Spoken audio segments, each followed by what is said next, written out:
네, 지난 시간까지 베드로 전서를 강의했었고 이제 베드로 후서 3장으로 구성되어 있기 때문에 세 강의로 강의 3번으로 끝날 것이요. 그래서 이번에 첫 번째 베드로 전서 1강을 들어가겠습니다. 1장 1절부터 보도록 하겠습니다. 예수 그리스도의 종이요 사도인 시몬 베드로는 하나님 곧 우리 구주 예수 그리스도의 의로 말미암아 우리와 함께 동일하게 보배로운 믿음을 받은 사람들에게 편지하노라. 하나님 곧 우리 예수 우리 주를 아는 지식을 통해 너희에게 은혜와 평강이 더욱 많아지기를 바라노니 즉 그의 신성의 능력이 생명과 경건에 속한 모든 것을 우리에게 주심에 따라 우리를 영광과 덕에 이르도록 부르신 분에 대한 관한 지식을 통해 그리 되기를 바라노라. 이로써 우리에게 지극히 크고 귀한 약속들을 주심은 너희로 하여금 이 약속들을 통하여 정욕으로 인해 세상에 있게 된 타락을 피하여 하나님의 본성에 동참하는 자가 되게 하려 하심이라. 이뿐만 아니라 너희가 더욱 전심전력하여 너희의 믿음의 덕을 덕의 지식을 지식의 절제를 절제의 인내를 인내의 경건의 형제 우애를 형제 우애의 사랑을 더하라. 이런 것들이 너희 안에 있어 풍성해지면 그것들이 너희로 우리 주 예수 그리스도에 대한 지식에 관한 게으르거나 열매 없는 자가 되지 않게 할 것이라.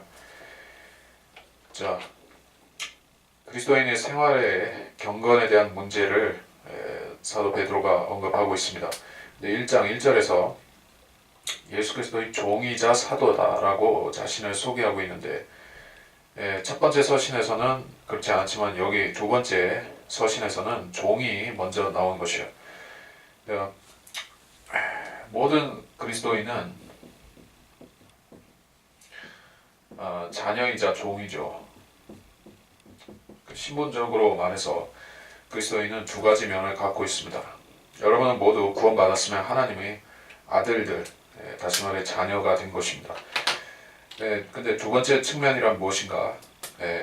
자녀로서 끝나는 것이 아니라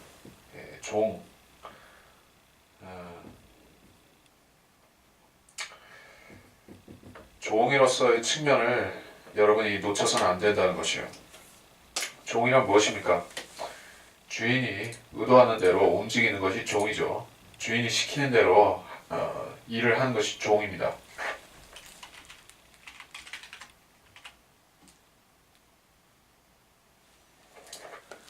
그래서 종이 주인의 명령을 거스르거나 자기 뜻대로 행하면 더 이상 종이 아니죠.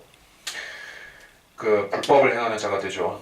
그래서 사도들은 자신이 사도로서 즉 하나님께서 주신 사도나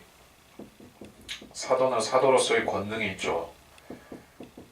은사가 있고, 자 심지어 베드로는 천국의 열쇠들을 받아서 유대인들에게 왕국의 복음을 먼저 전파하는 은사까지도 받았는데 그런 은사가 적은 것이 아님에도 불구하고 베드로는 자신이 종임을 시인하는 것이요. 주님께서 요한복음 말미에서 베드로에게 말씀하셨죠. 너는 내 양을 치라, 내 어린 양을 먹이라 3번 말씀하셨던 것입니다. 목양하는 것이 그리스도의 종의 특권이자 의무인 것이요. 그래서 목양이다 하면 양을 치라고 하면 목사를 생각하게 되는데 물론 사도들은 그런 은사를 받았습니다. 그러나 오늘날 그리스도인들은 상관이 없느냐? 우리도 상관이 있는 것이요. 내가 그리스도의 종이다라고 고백할 때 나는 그리스도께서 나에게 맡겨주신 사람들, 내 형제도 될 수 있고 친척, 가족, 친구 모든 의미를 가질 수가 있습니다. 동료 크리스찬들을 의미할 수 있는 것이요. 내가 꼭 지역교회의 목회자가 아니라 할지라도 난 그리스도의 종이고 다른 동료 그리스도인들을 섬기고 그들에게 덕을 끼치고 진리를 알려주고 이럴 책무를 갖고 있다면 나도 그리스도의 종인 것이요. 자, 그래서 우리와 동일하게 보배로운 믿음을 받은 사람들에게 편지하노라. 자, 믿음은 하나님의 선물이다라는 것이죠. 너희가 믿음으로 말미암아 은혜로 구원을 받았으니 이것은 하나님의 선물이요 라고 했을 때 믿음은 하나님의 선물, 구원은 하나님의 선물 이런 뜻입니다.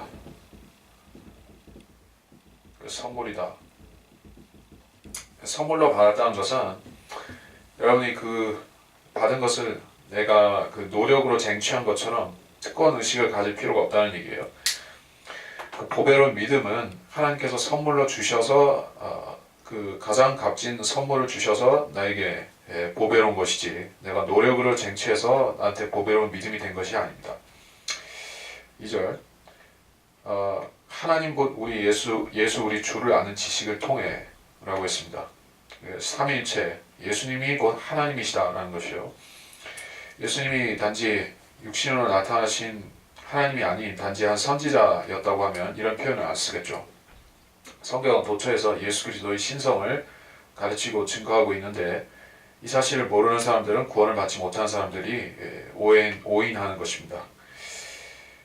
자, 3절 그의 능력과 신성의 능력이 생명과 경건에 속한 모든 것을 우리의 주심에 따라 그 생명은 우리가 영원한 생명을 얻은 것을 말하고 경건이라는 것은 우리가 새 몸을 입기 전까지 이 땅에서 경건하게 사는 실생활을 말하는 것이요. 영광과 덕에 이르도록 부르신 분에 관한 지식을 통해 자 우리가 하나님의 영광에 이르는 것을 소망하고 있죠. 이 지상을 살면서 부활과 휴거의 소망을 갖고 있습니다. 근데 그것은 단지 영광만으로 끝나는 것이 아니라 덕에 이르는 것이요. 하나님의 덕은 다시 말해서 품위를 말하는 것이죠. 품위, 인격 그런 부분을 말하는 것입니다. 그래서 우리가 하나님 말씀을 공부함을 통해서 영광에 대한 소망을 가지고 하나님의 덕을 추구하는 것이요. 하나님의 인격에 일치하도록 이 경건의 훈련을 가지는 것입니다. 4절 우리에게 지극히 크고 귀한 약속들을 주심은 어떤 약속들입니까? 우리는 새 예루살렘의 약속을 받았죠. 부활의 약속을 받았죠.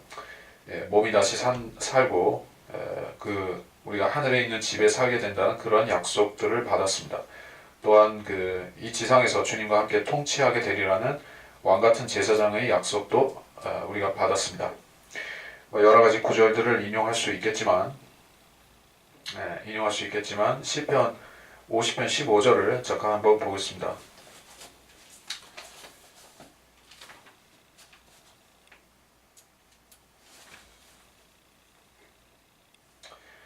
고난의 날에 나를 부르라. 내가 너를 구해낼 것이요 너는 나를 영화롭게 하리라. 주님께서 그리스도인에게 고난을 허락하셨는데 그것이 우리에게 훈장이 된다는 얘기예요. 나중에는 결국 면류관 5가지 중에서 하나를 또는 몇 가지 면류관을 받게 될 것이요. 우리가 그 면류관을 받을 때 이 지상에서 주를 위해서 고생하고 수고하고 또는 멸시를 당하고 복음을 전파하다가 그렇게 우리가 세상으로부터 멸시를 받게 된다면 우리는 면류관을 받게 되는 것입니다. 자, 너희로 하여금 이 약속들을 통해 정욕으로 있게 된 세상에 있게 된 타락을 피한다라고 했습니다. 이 세상 자체는 어떻게 정의할 수가 있죠? 세상이다. 하나님께서 세상을 이처럼 사랑하셔서 그의 독생자를 주셨으니 말씀하셨지만 그 세상을 이처럼 사랑하셨다라고 할 때 그거는 세상 사람들을 가리키는 것이었습니다. 그래서 여기서도 마찬가지로 세상과 세상 사람들의 모임, 나라, 국가, 민족 이런 것들을 다 이야기할 수가 있습니다. 근데 세상에는 지금 무엇이 있습니까? 사람들 마음속에는 또 사람들의 생각 속에는 죄가 있죠. 죄가 있어서 또 그들은 정욕을 추구하고 우상 숭배를 하고 죄들을 짓죠. 그래서 세상에 있는 것은 세상 사람들이 정욕과 또 세상의 정욕을 말미암은 타락이 기다리고 있는 것이요. 그래서 그리스도인들도 세상에 발을 걸치고 산다는 것이요. 그리스도인은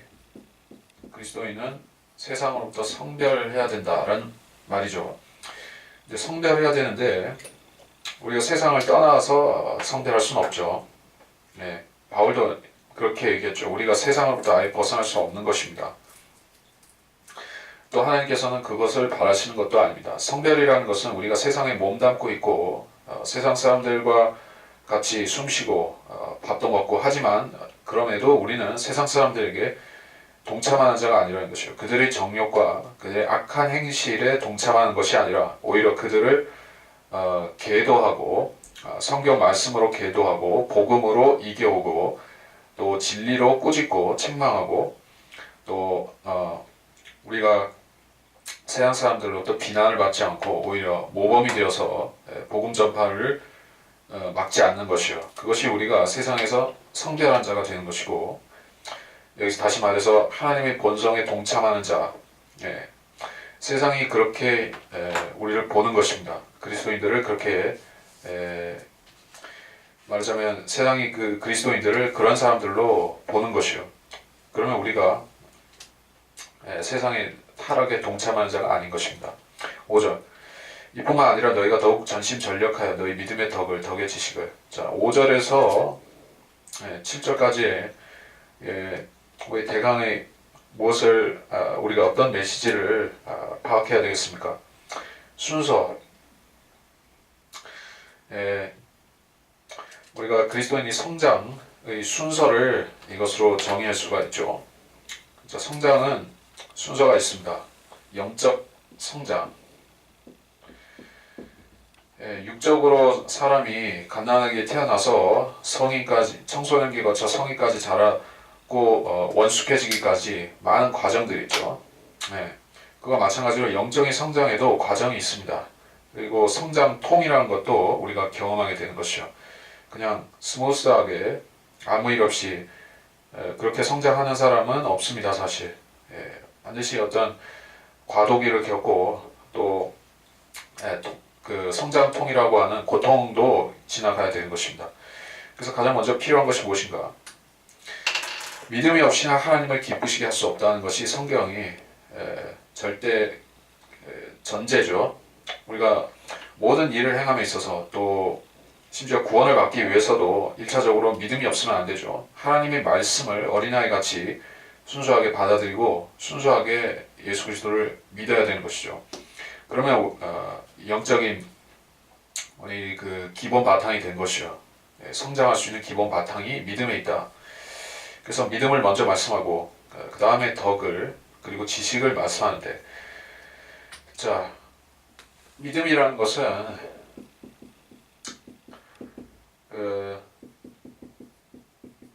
뿌리와 같은 것이요. 근데 덕이라는 것은 뿌리가 썩지 않도록 뿌리를 보존해 주는 것이요. 덕이라는 것은 우리가 다시 말해서 인품이죠. 성품을 형성하는 것이요. 캐릭터를 만들어가는 것입니다. 덕이라는 것은 하나의 캐릭터다. 크리스찬 캐릭터다. 성품이다 할 때 여러 가지를 말할 수 있죠. 대화, 또 생각, 또 라이프 스타일, 생활 방식, 모든 것을 다 포괄해서 우리가 그리스도인이 덕이 나타난다, 덕을 함양한다, 덕을 형성시킨다, 그렇게 말할 수가 있어요. 그래서 덕을 어떻게 우리가 형성시킬 수가 있습니까? 말씀을 통해서 하죠. 그래서 기본적인 성품이라는 것은 우리가 구원받고 나서 있죠. 형제들을 사랑한다. 이것은 본성적으로 나오는 것이요. 사랑의 본성. 형제 사랑은 그리스도 안에서 자동적으로 나오는 것이요. 어느 정도는. 우리가 같은 믿음을 가진 사람을 보면 연민이 생기죠. 그들을 위해주는 마음이 자동적으로 솟아나는 것이요. 구원받은 사람들끼리는 그렇습니다. 근데 이 지식이 필요한 이유가 무엇일까요? 여기서 지식을 말씀하고 있는데 우리가 지식 안에서 교제해야 된다는 것이요. 성도들끼리. 자, 그리스도인 형제들이 서로 교제를 하는데 그들이 아무것도 모르는 사람들이라고 해보죠. 성경을 전혀 몰라요. 그러면 사랑하는 마음은 뜨겁겠지만은 지식이 없기 때문에 그 교제가 어떤 그 지식의 열매를 맺을 수가 없는 것이요. 그러니까 그 성도들의 모임은 사랑도 있어야 되지만은 지식도 있어야 되는 것이요. 하나님의 말씀의 지식이 있어야 그 사람들이 교제가 빛이 나는 것입니다. 그리고 다음 단계로 올라설 수가 있는 것이요. 그것이 여기서 말씀하는 절제인 것입니다. 절제와 인내인 것입니다. 그 절제와 인내라는 것은 자 지식이 없으면 절제와 인내가 나올 수가 없습니다. 자, 이것은 직접적으로 우리가 믿고 구원을 받는 부분을 말하는 것은 아니지만 우리 그리스도인 성품을 형성시키고 그것을 함양하는 데 있어서 절대적으로 필요한 것이요. 자, 하나님 말씀을 공부할 때도 절제와 인내가 필요합니다. 하나님의 말씀은 우리가 깨달아야 할 것이 수천 가지, 수만 가지 또 그 이상으로 많이 있는 것이요. 성경에서 몇몇 교리를 깨달았다고 해서 어떤 시대에 가령 대환란에 대한 몇몇 교리를 깨달았다고 해서 성경을 다 아는 것이 아닙니다. 또는 천년왕국에 몇 가지를 깨달았다고 해서 성경을 다 깨달아버린 것도 아닙니다. 절제하지 못하면 내가 그 성경에서 몇 가지 알았다고 해서 전체 다 안 것처럼 교만할 수가 있는 것이요. 왜 이단들이 그렇게 교만해지는가? 이유가 거기 있는 것입니다. 자기들이 성경을 다 깨달았다고 그렇게 교만한데 사실 뜯어보면 극히 일부를 깨달은 것에 불과한 것이요. 그리고 그것을 자기 그 교조, 신조로 삼아서 그것을 전체 교리로 삼아서 건전한 교리를 망치고 있는 것입니다. 그것이 극단적 세대주의라든지 또는 극단적 칼빈주의라든지 다 마찬가지죠.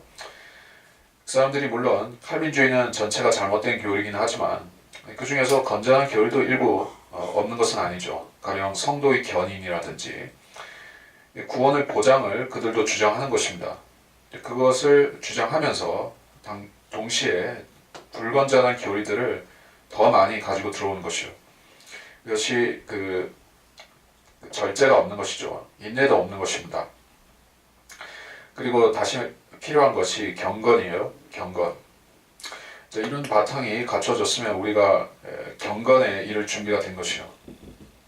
경건이라는 것은 외적인 경건, 어떤 태도, 어떤 그 외모의 경건을 가리키는 것이 아니라 우리가 실질적으로 하나님 말씀으로 우리 마음이 깨끗해지고 말씀으로 또 우리가 영적인 무장을 하고 영적인 갑옷과 영적인 투구를 쓰고 무장을 했을 때 우리가 믿음의 싸움을 싸울 수가 있죠. 믿음의 싸움을 싸우는 사람은 그 하나님의 군사인 것이요. 그래서 그 사람은 이 세상의 군인들이 절제하고 사는 것처럼 절제하고 살게 되는 것입니다. 그리고 경건에 이른 그 훈련을 이 말씀을 통해서 경건에 이르는 훈련을 해야 되는 것이요. 그래야 싸움에 지지 않죠. 그리고 다음으로 필요한 것이 형제 우애 그리고 사랑이다라고 했습니다. 그러면 앞서서 기본적으로 우리가 믿을 때 갖추게 되는 그 사랑과 우애는 무엇인가? 그리고 여기서 다시 말씀하는 형제와 우애는 무엇인가? 형제 우애와 사랑은 기본이면서 다시 완성입니다. 이것은 성도의 그 믿음 성장 과정에서 가장 시초에 필요한 것이면서 가장 마지막에 또 따라오는 것이요. 그래서 결국 믿음, 소망, 사랑 중에서 가장 큰 것이 또 가장 영구적인 것이 사랑이라고 말씀하셨을 때 그렇죠. 사도 바울은 고린도 전서에서 그렇게 말씀했죠. 믿음, 소망, 사랑이 있지만 그 중에서 넘버 원은 결국에 사랑이다라고 왜 그렇게 했겠습니까? 자, 고린도전서 13장이죠. 고린도전서 13장 사랑에 대해서 말씀하시면서 13장 8절 사랑은 결코 시들지 아니하나 예언들이라도 끝이 올 것이요 방언들이라도 그치게 될 것이며 지식도 끝나게 되리라. 또 13절에서 이제 믿음, 소망, 사랑 세 가지가 있으나 이 중에서 가장 위대한 것은 사랑이니라. 가장 위대한 것은 가장 끝까지 남는다는 뜻이기도 합니다. 이 세상에서 우리가 믿음의 경주도 하고 진리의 지식도 쌓고 훈련하고 연습하고 여러 가지를 하지만 마귀들과 싸우고 하지만 결국에 남는 것은 형제 사랑 또 하나님의 사랑 그 사랑이 계속 남는다는 것이요. 그래서 기초를 잘 쌓아 올렸으면 그 결국을 하나님께서 주신 형제들을 사랑하는 그 사랑 또 형제들과 사이좋게 지내는 그렇죠. 같은 믿음의 형제들과 싸우지 않는 것, 그 사랑과 무해를 우리가 그 덮개처럼 덮어야 되는 것이요. 우리 영적인 무장을 하는 것이 지식만으로 되는 것이 아니라 형제 사랑으로 완성된다는 점입니다.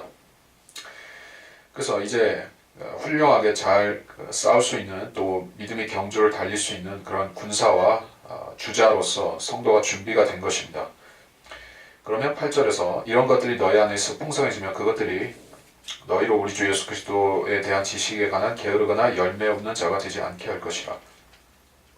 또 지식을 말씀하고 있는 것이요. 그러니까 서로 상보 관계, 서로 상보 관계를 이루고 있는 것이요. 지식과 사랑은 어느 하나가 빠지면은 다른 것을 저해야 하는 것이요. 지식만 있어서도 안 되고 사랑만 있어서도 안 되고 성도는 두 가지 다 밸런스를 맞춰서 나가도록 추구해야 되는 것입니다. 지식만 있어서도 안 되고 무지한 채로 사랑만 추구해서는 안 된다는 것입니다. 9절 그러나 이런 것들이 결여되어 있는 자는 눈 멀고 멀리 볼 수 없으며 자신이 이에 죄들에서 깨끗하게 된 것을 잊은 것이라. 이런 것들이 이 전부를 말씀하는 것이죠. 결여되어 있는 자는 그러니까 성도라 할지라도 믿음이 성장하지 못하면 이렇게 될 수 있다는 말씀이요. 구원받은 것은 자동적으로 이 5절에서 7절 사이의 영적 성장을 담보해 주는 것이 절대로 아니다. 구원받았다는 것은 이런 과정을 시작할 수 있는 하나의 시작점에 이른 것이지 이것을 수행하는 것은 또 별개의 문제라는 것이요. 이렇게 해서 이런 것들을 쭉 따라오고 성장했으면 우리가 9절과 같이 안 되는 것입니다. 9절과 같이 될 수 있는 것은 영적인 갓난아기로 쭉 머물러 있으면 이렇게 된다는 얘기죠.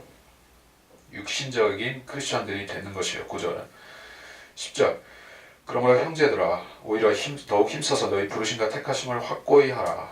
너희가 이러한 것들을 하면 결코 실족하지 않을 것이요 이같이 하면 우리 주 곧 구주 예수 그리스도의 영원한 왕국에 들어가는 입구가 너희에게 풍성하게 마련될 것이니라.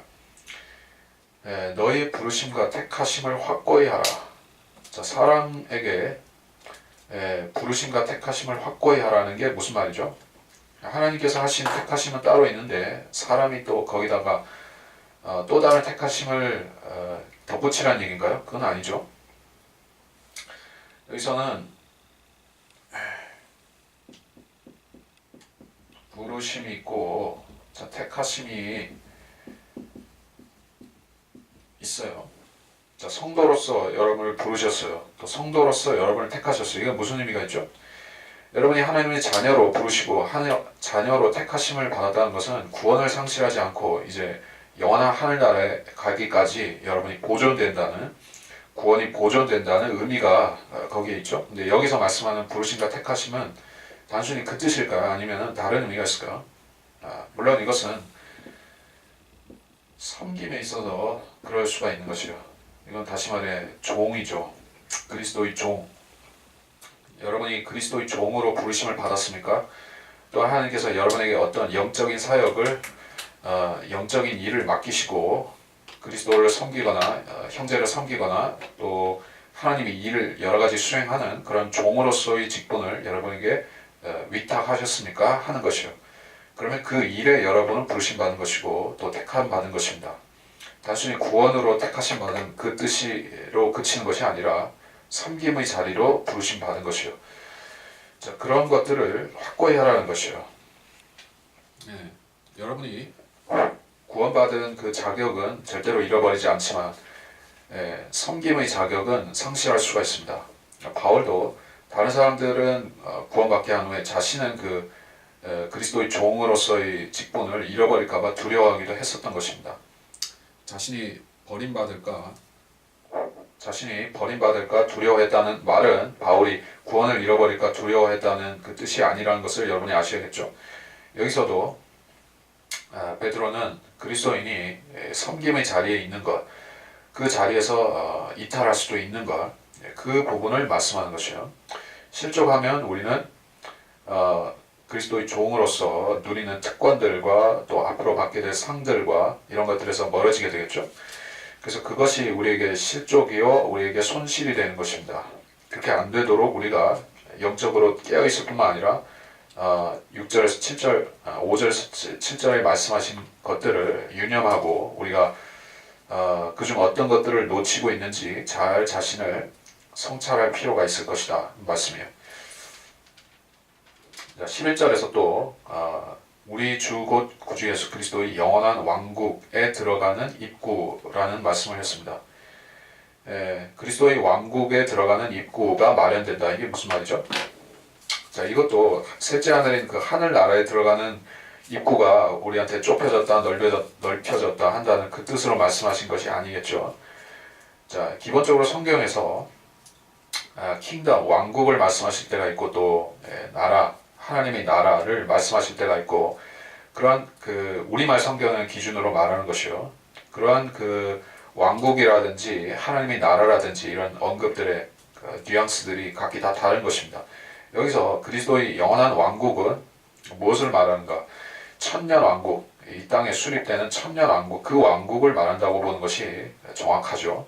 그래서 그것이 영원한 왕국입니다. 그 왕국은 끊어지지 않고 쭉 가기 때문에 영원 시대까지 가기 때문에 그것이 이 지상에 마련되는 영원한 왕국. 거기에 들어가는 입구가 우리에게 마련되는 것이 왜 중요합니까?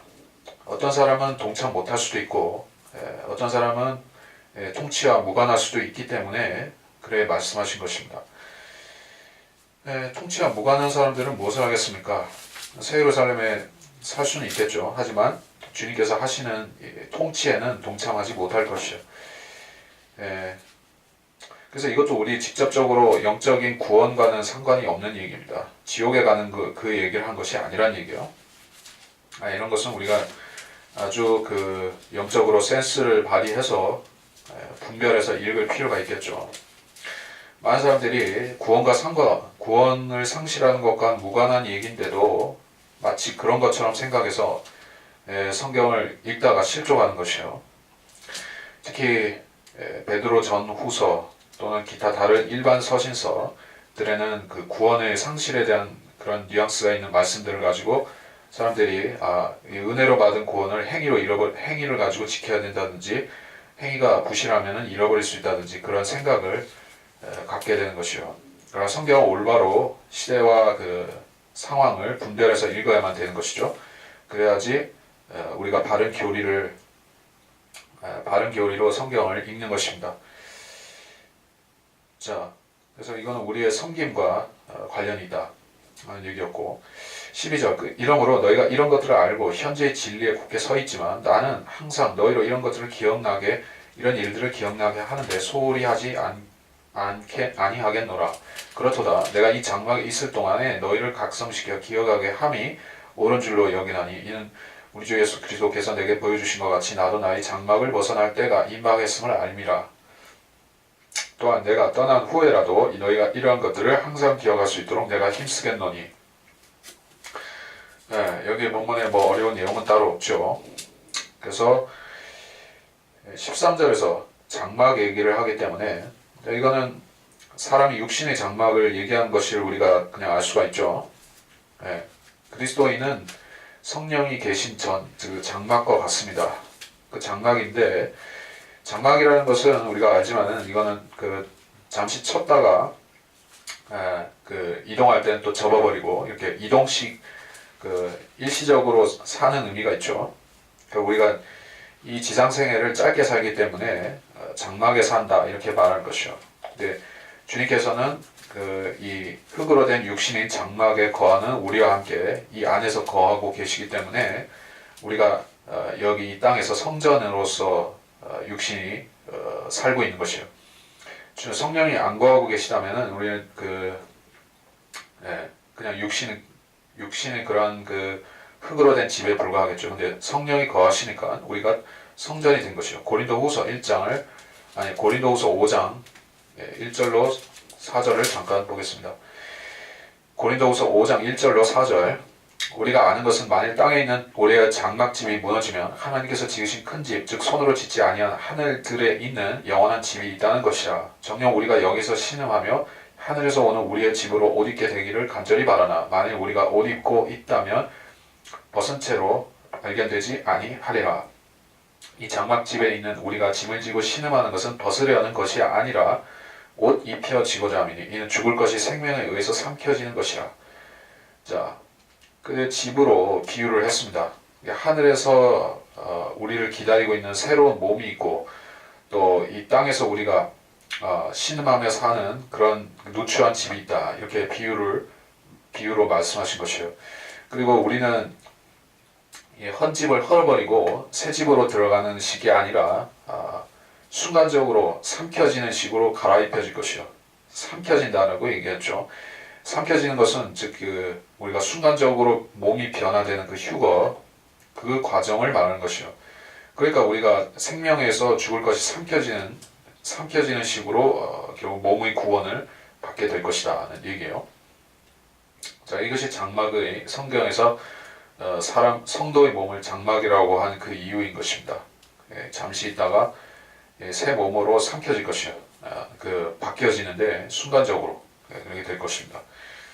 그래서 베드로는 이 땅에 있는 장막집에 있는 동안에 해야 될 일이 있다라는 말이에요. 너희를 각성시켜 기억하게 함이 옳다. 자, 베드로의 사도의 사명이 그것이었습니다. 그 사도들은 주님께로부터 이런 사명을 받았습니다. 14절 이는 우리 주 예수 그리스도께서 내게 보여주신 것 같이 나도 나의 장막을 벗어날 때가 임박했음을 알미라. 자, 사람이 현명한 사람이 자기가 살 날이 많지 않다는 것을 깨닫고 이 지상생애가 오래가지 않는다는 것을 깨닫고 시간을 절약해서 사는 사람이 현명한 사람이라는 얘기죠. 근데 이제 이 지상에서 거듭나지 못하는 사람들은 현명한 사람들이 없습니다. 왜냐하면 자기들의 생애가 끝나고 그 영원한 생애가 기다리는 것을 모르는 사람들은 절대로 현명한 사람이 아닌 것이요. 그래서 시편 90편 10절에서는 그렇게 말씀하셨죠. 우리가 연수가 70이요 강건하면 80이어도 그 연수의 힘은 수고와 슬픔이니 그것이 곧 끊어지면 우리가 멀리 날아가나이다. 육신이 자기한테 든든한 그런 보장이 된다고 생각하는 사람들은 이런 말에 대해서 웃을 것이요. 근데 사실 자체는 거부하지 못하는 것이요. 자기가 70, 80으로 죽는다는 그 사실은 부인할 수 없지만 그 뒤에 하나님께서 예정하신 결말들에 대해서는 아무 말도 못하는 것입니다. 그리고 그 전까지 하나님께서는 각 인생들에게 특히 구원받은 사람들에게 이 지상생에서 해야 될 일들을 정해놓으셨다는 것을 우리가 깨닫고 살라는 것이요.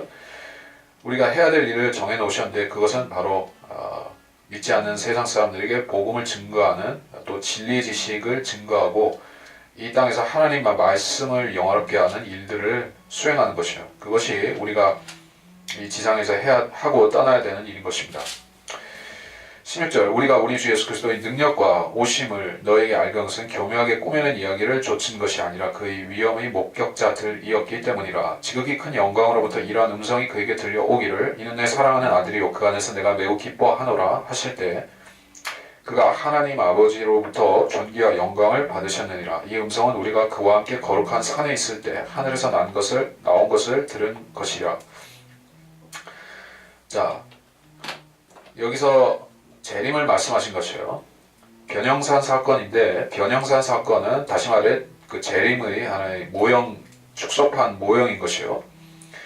그래서 그 사도들은 특히 베드로나 요한이나 사도 바울이나 이런 사도들은 재림에 대한 메시지를 받을 때 이런 식으로 직접 목도하는 식으로 이렇게 받았던 것이요. 심지어 바울도 셋째 하늘로 가서 거기서 희한한 것들을 보았다라고 하죠. 말로 설명할 수 없는 것들.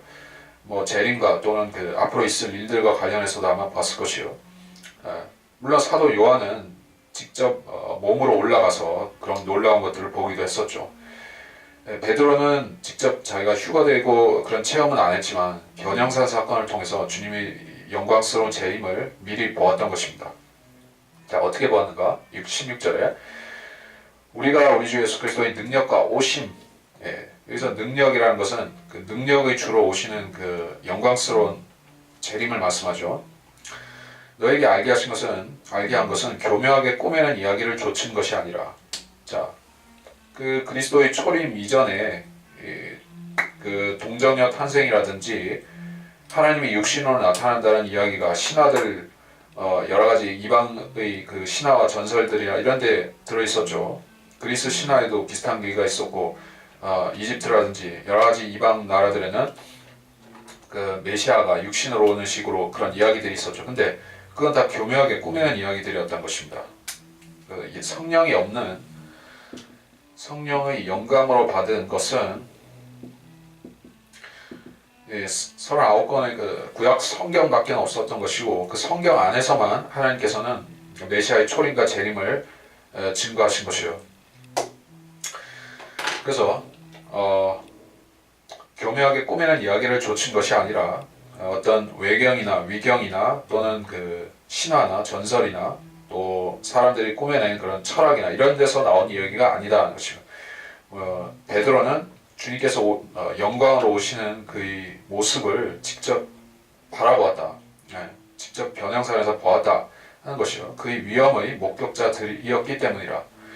베드로, 야고보, 그 요한이 보았던 그 장면을 말씀한 것이요. 그게 마태복음 16장 28절 우리가 그 해당 본문을 찾아가서 잠깐 볼까요? 마태복음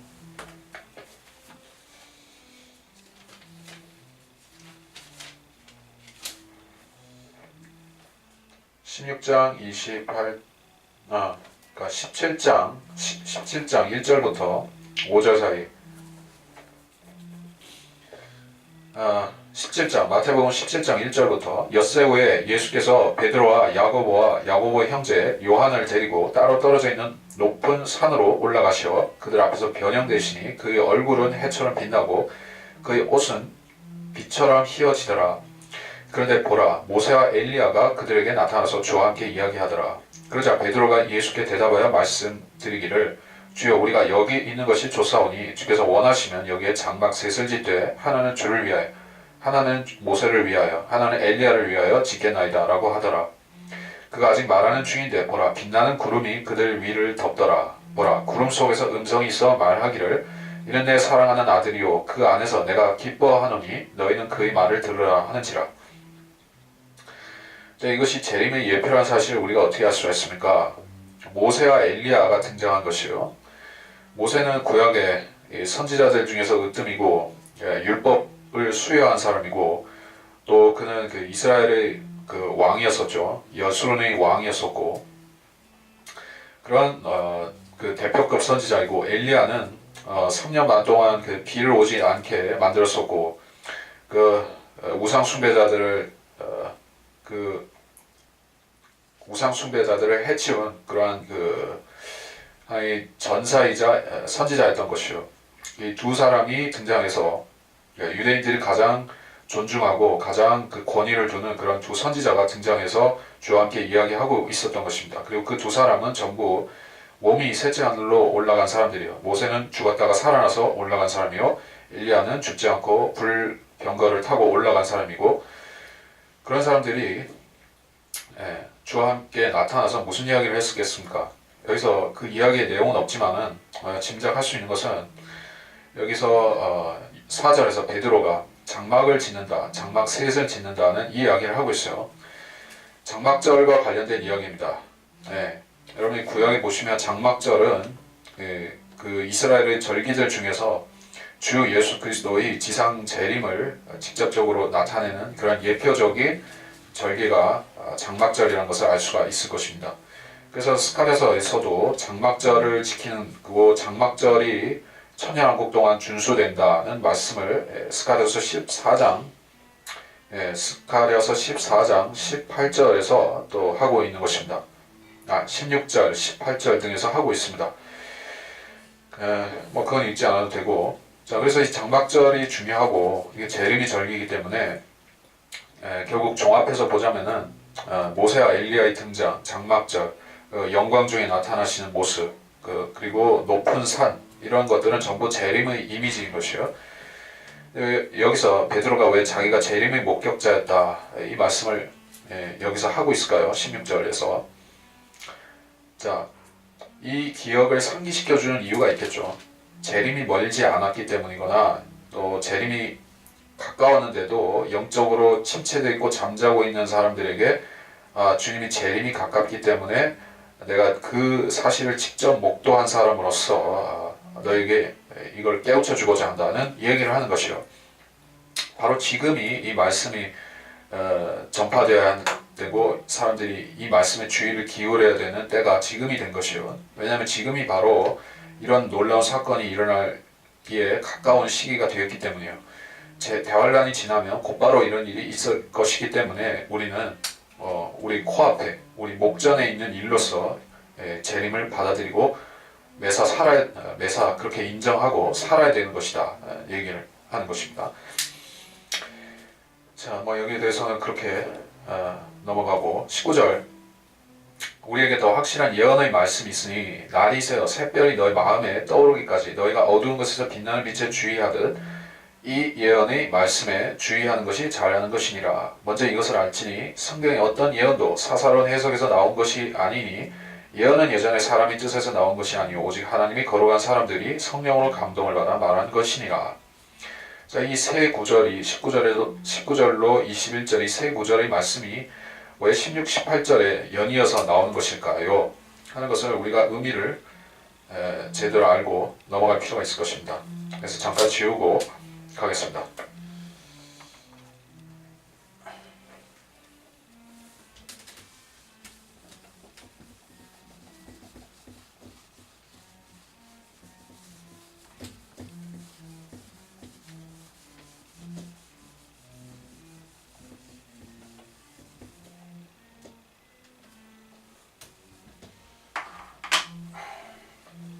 자, 유대인들은 표적을 구하는 사람들입니다. 이방인들은 지혜를 구한다. 이건 바울이 한 말인 것입니다. 또는 헬라인들은 지혜를 찾는 자들인데 하나님께서는 그들 각 사람에게 적합하게 역사하시는 것이에요. 유대인들이 표적을 구하면 그 사람들이 표적을 보여주십니다. 그러면 그 유대인들은 믿어야 될 의무가 생기죠. 또 하나님께서 이방인들에게 하나님 말씀을 주셨죠. 우리에게 66권 말씀을 주셔서 이게 하나님의 지혜임을 보여주셨습니다. 이 헬라인들은 지혜를 우리 이방인들은 지혜를 추구한 사람들에게 하나님 말씀의 지혜를 주셨으면은 우리가 오케이 하고 지혜를 받아들이는 것이 현명한 사람이죠. 근데 지혜를 안 받아들이는 사람들은 하나님께 정죄를 받는 것입니다. 또 유대인들은 표적을 보여주셨는데 표적을 안 받아들이고 거부해버리면 하나님께서 또 벌을 주시는 것이에요. 자, 왜 이야기를 하는 것인가? 그러니까 베드로는 지금 이방인에게도 이 말씀, 이방인인 그리스도인에게도 이 얘기를 하고 있는 것이에요. 베드로 자신은 표적을 보고 예수 그리스도의 재림을 알았지만은 우리는 그렇게 깨달아서 알려고 하면 안 된다는 것이에요. 베드로는 유대인입니다. 예, 그래서 재림의 표적을 봤어요. 그는 믿게 되었습니다. 그럼 우리도 내가 예수 그리스도의 재림을 믿고자 하면 우리도 유대인 사도처럼 우리가 재림의 표적을 필요로 한다. 재림을 표적으로 확인하겠다. 표적으로 믿겠다. 이렇게 주장하면 어떻게 되겠습니까? 시한부 종말론을 가르친다든지 뭐 여러 가지가 있죠. 뭐 베리칩이라든지 또는 그 각종 음모론을 추종하면서 우리가 시대를 분별하는 그 수준이 아니라 재림의 시기를 그걸로 구체적으로 따지겠다는 식으로 가면 어떻게 됩니까? 그게 바로 이단 교리, 거짓 종말론에 이르게 되는 것이요. 또 체험으로 우리 재림을 보겠다 하면 꿈에서 환상에서 재림을 보겠다.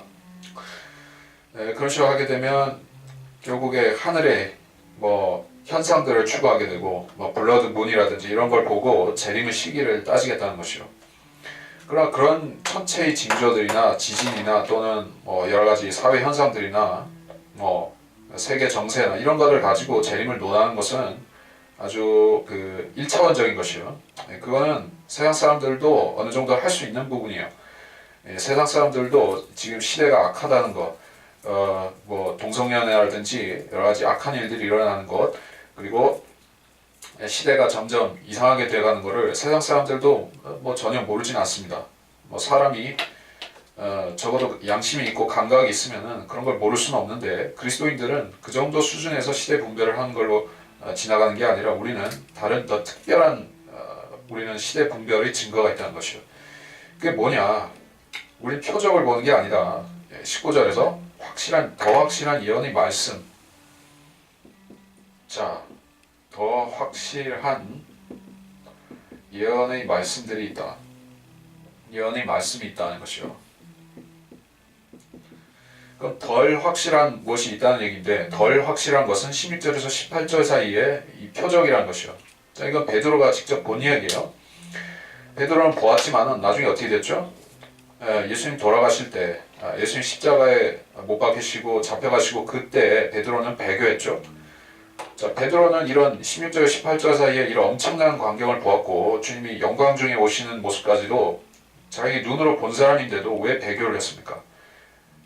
더 확실한 예언의 말씀이 없었기 때문이에요.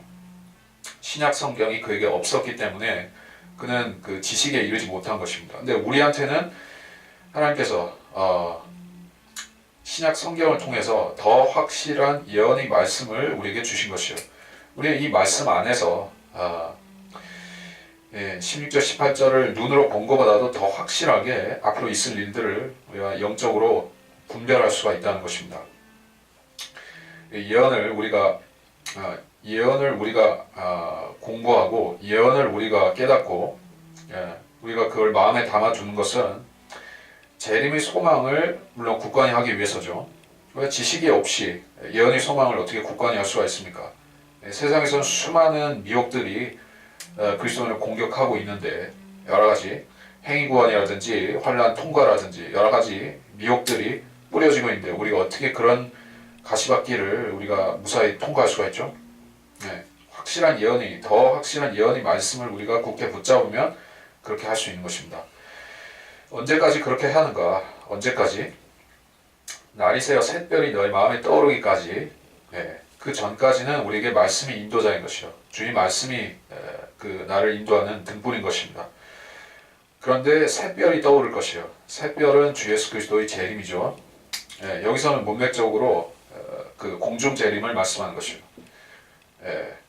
샛별이 떠오른다. 근데 이 샛별이 어디에 떠오르죠? 마음에 떠오른 샛별이라고 했습니다. 마음에 떠오른다라고 했습니다. 자, 주님께서 말라기서에서 의의 태양으로 오신다고 말씀하셨죠. 말라기서에 보시면 그때는 세상이 다 볼 수가 있는 것이요.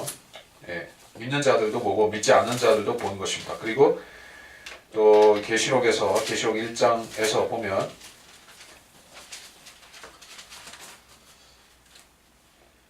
구름들과 함께 오실 때 온 땅의 모든 족속들이 다 보죠.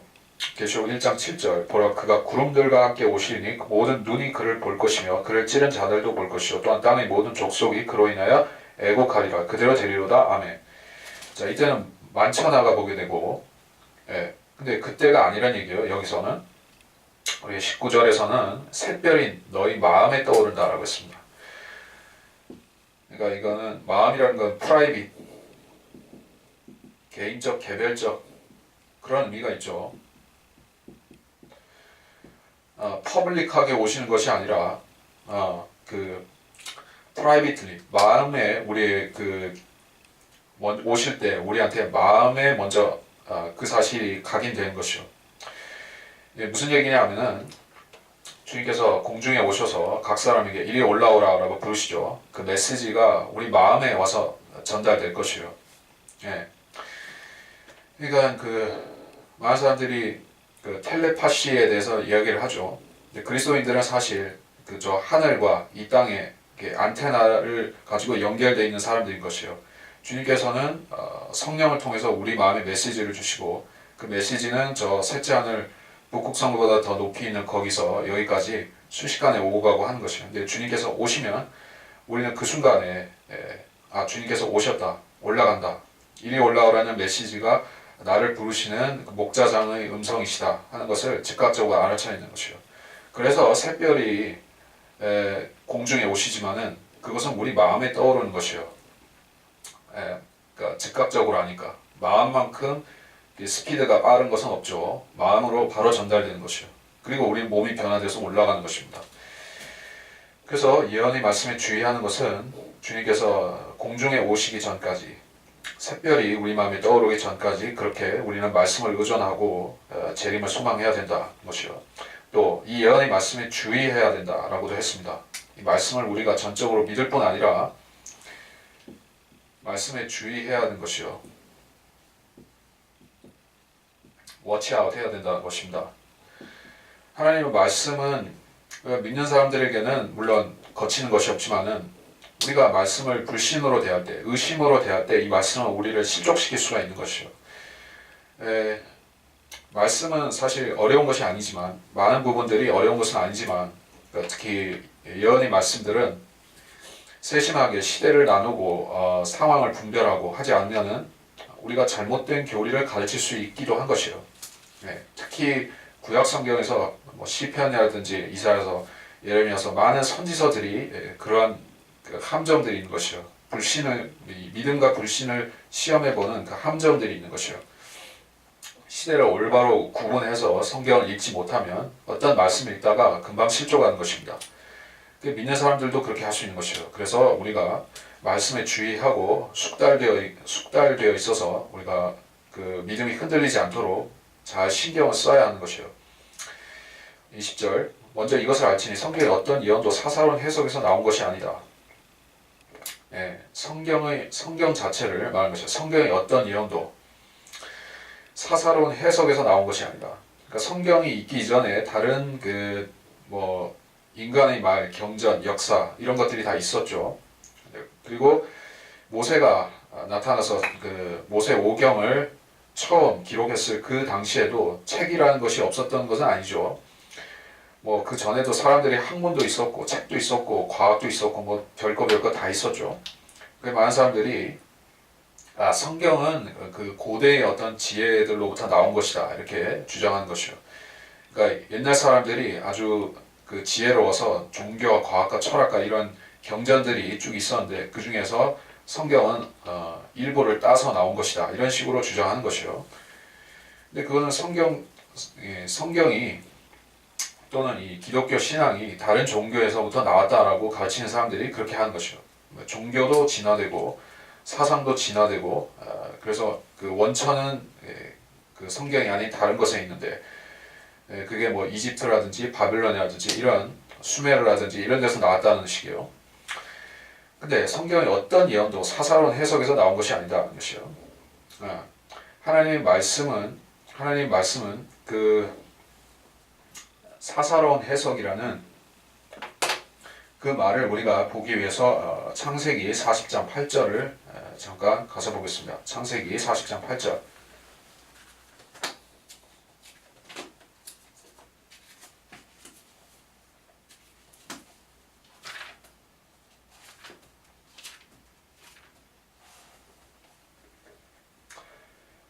그들이 그에게 말하기를 우리가 꿈을 꾸었으나 그 꿈을 해석할 자가 없도다 하니 요셉이 그들에게 말하기를 해석들은 하나님께 속하지 아니하나이까 내가 당신들에게 청하오니 내게 이야기하소서.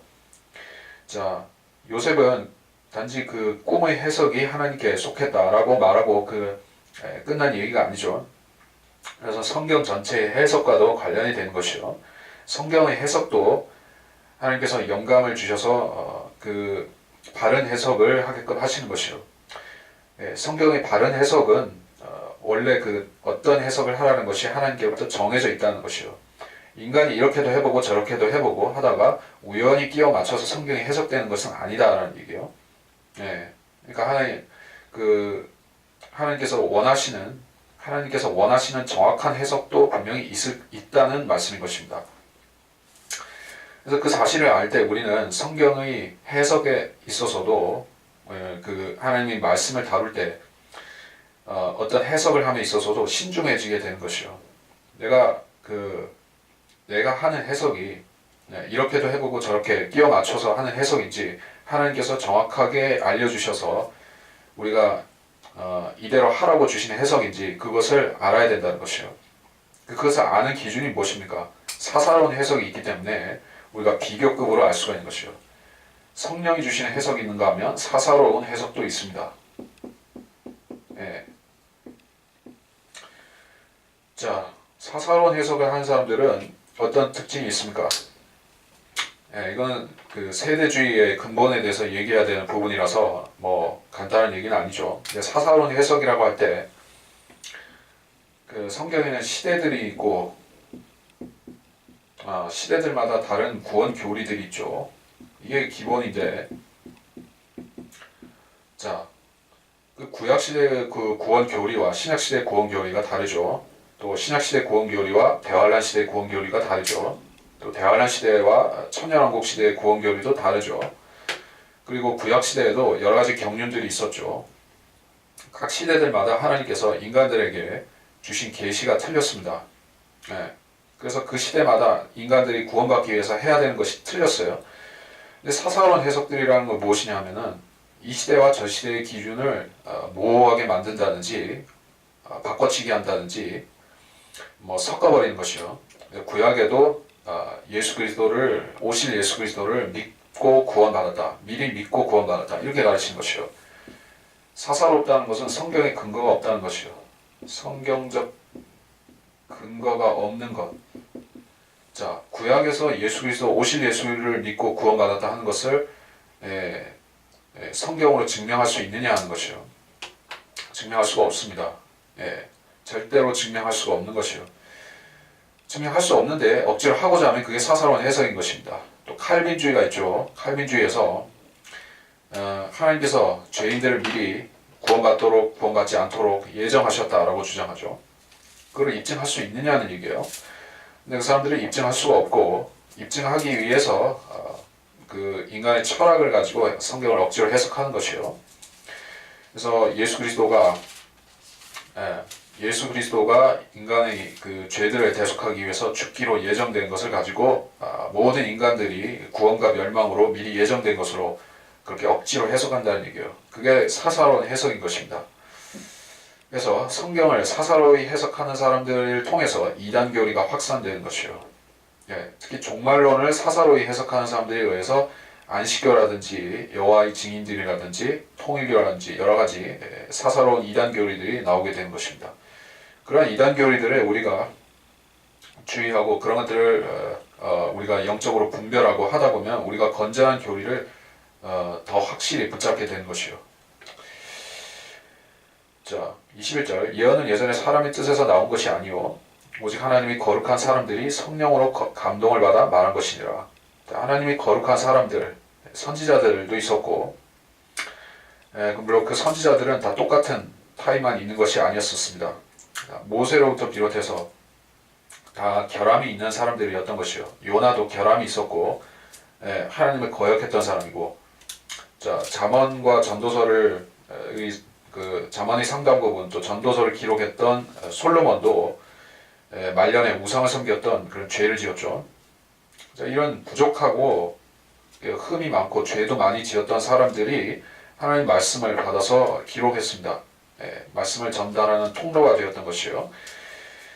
그래서 만일에 하나님께서 그 사람들이 결함까지 성경에 들어가게 하셨다면 문제가 되었겠죠.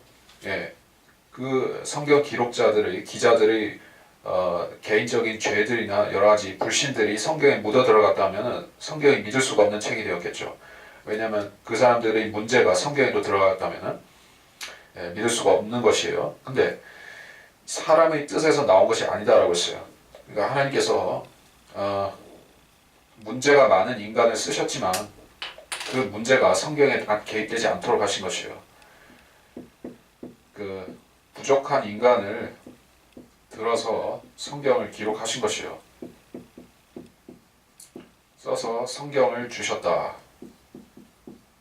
그러나 그 사람들 자체의 죄와 결함들은 성경에 안 들어가게 하셨다. 이것이요.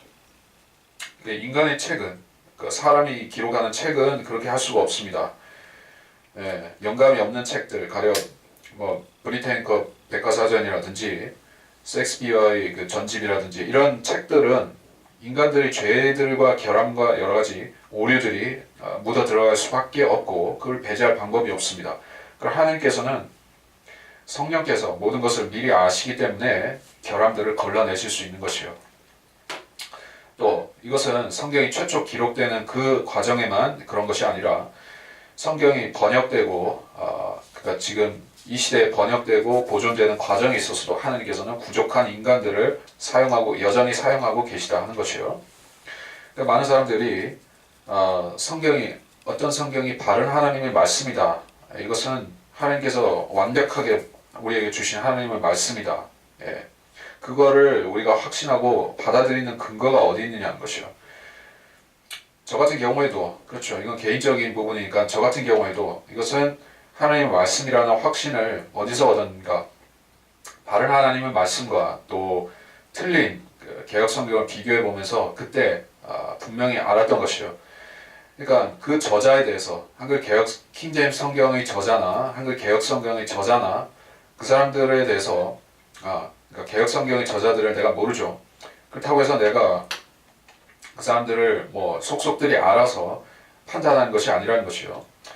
하나님 말씀은 비교해 보면 그 진리를 알 수가 있는 것이요. 그 진리를 알 수가 있고 우리가 하나님 말씀으로 말씀을 판단하면 진리인지 판단하면 우리에게 정답이 나오는 것입니다. 그래서 그 어떤 사람들을 보고 하나님 말씀을 판단하는 사람들은 그 말씀을 번역한 사람들이나 또는 바른 하나님의 말씀, 한글 킹제임스 성경을 번역한 그러한 그 사람이나 또는 교회를 하는 사람이나 그렇죠. 바른 하나님의 한글 킹제임스 성경을 교회를 하는 사람이나 다 있죠. 근데 그런 사람들의 면면을 보고 성경 자체를 판단해서는 안 된다는 것이요.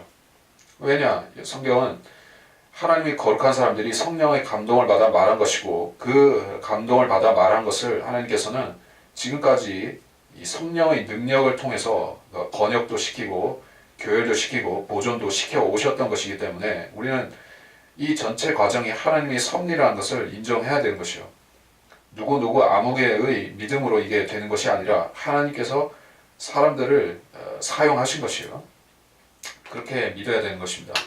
성경이 바른 하나님의 말씀을 하나님께서 우리에게 보존하고 주셨다 하는 것을 진리로 이 진리를 받아들이는 사람들은 이거를 쉽게 용납하지만은 애초에 그들의 믿음이 사람의 기초 위에 세워져 있던 사람들 어떤 교단을 바라보았다든지 어떤 신학 교수를 바라보았다든지 이런 식으로 자기 그 성경을 한 지식적인 차원에서만 받아들인 사람들은 절대로 그 하나님께서 바른 성경을 완전한 성경을 주셨다는 사실을 믿지를 못하는 것이요.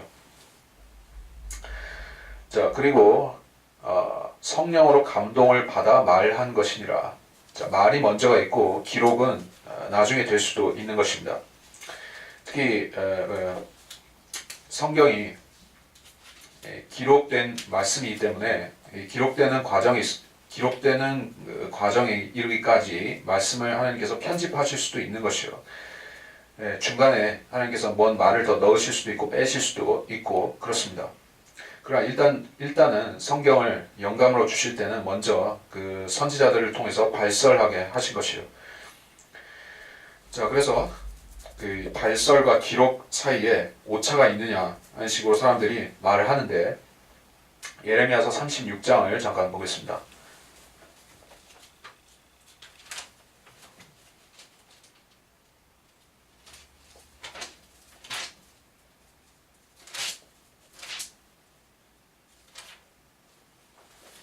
예레미야 36장 4절. 그때 예레미야가 네리야의 아들 바룩을 부르니 바룩이 예레미야 입에서 나온 주의 모든 말씀들을 예레미야가 그에게 말한 대로 두루마리 책에 기록하더라. 자, 이 최초로 기록되어서 영감으로 주시고 기록하게 하신 이 말씀이 입에서 나오는 말씀이었었습니다. 근데 이 말씀을 예후디가 두루마리를 가져가서 결국 왕이 화덕에 불살라 버렸죠. 그래서 하나님께서 똑같은 말씀을 다시 주신 것이에요. 다시 주시니까 이 말씀이 그때 성경이 된 것이요. 그러니까 최초로 주신 말씀은 화덕 속에 들어갔지만 두 번째로 또 주신 것이요. 이게 하나님의 능력인 것입니다. 필요하시면 반복해서 말씀하기도 하는 것이요. 성경은 인간이 자기의 취사 선택으로 지워버리거나 더하거나 이럴 수가 없는 책이라는 얘기입니다. 자, 그래서 본문의 설명은 여기까지 하고 이번 시간은 여기서 마치도록 하겠습니다.